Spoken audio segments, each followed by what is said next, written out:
People in Myanmar have begun casting their ballots in the first election since the military junta came to power 5 years ago.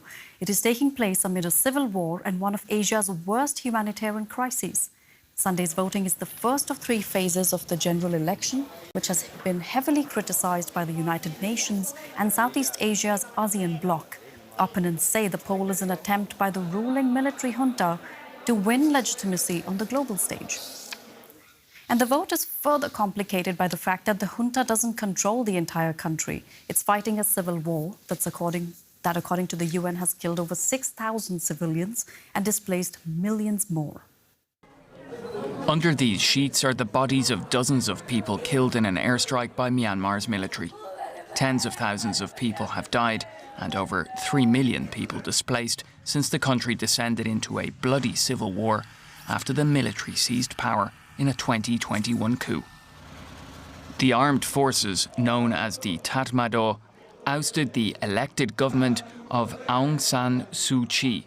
She's serving a 27-year sentence for charges including election fraud, which she denies. Suu Kyi is believed to be in solitary confinement in Myanmar's capital.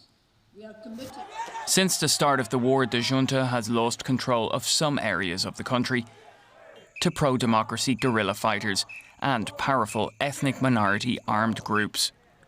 Rebels have said they will boycott the election in the parts of Myanmar they control. Voting is due to take place in 3 phases over December and January.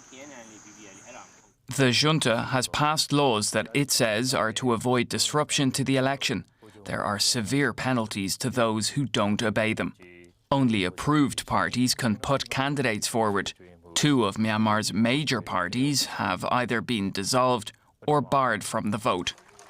China supports the elections, but the United Nations, the UK and Thailand have said it won't be fair or free. Human rights groups claim the election is a smokescreen aimed at keeping the junta in power.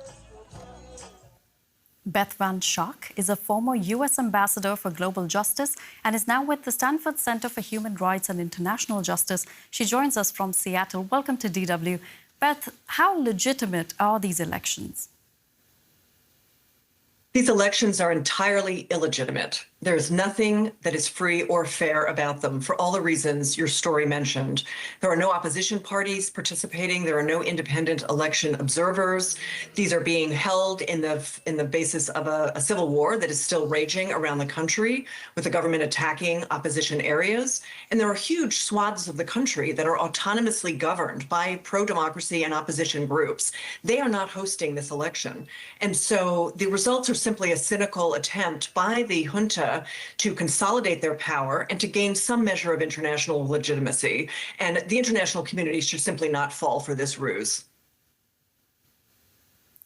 Now, the junta doesn't control all of Myanmar, so who will be voting in this election and perhaps most importantly, who won't be?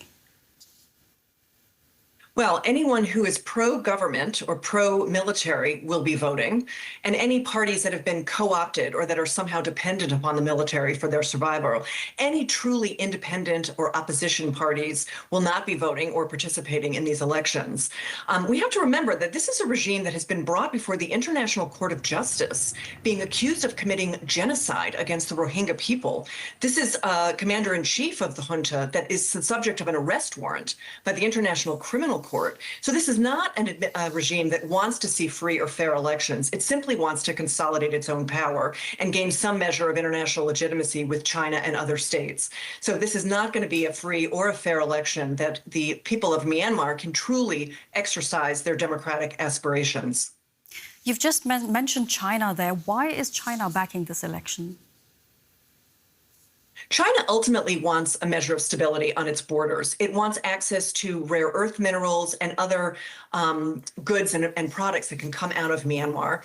It's not interested in seeing a free or fair election. It's not interested in seeing a truly participatory or inclusive democracy within Myanmar. So it also, I think, would appreciate a sort of rubber-stamped election that would allow it to participate more openly with the Myanmar government, which is under international sanctions around the world.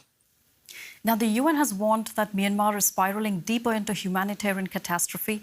What do we know about the situation on the ground and how did it reach this point?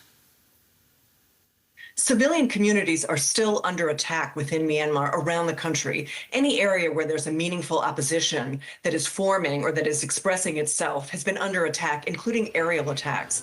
You've shown some footage of entire villages that have been destroyed.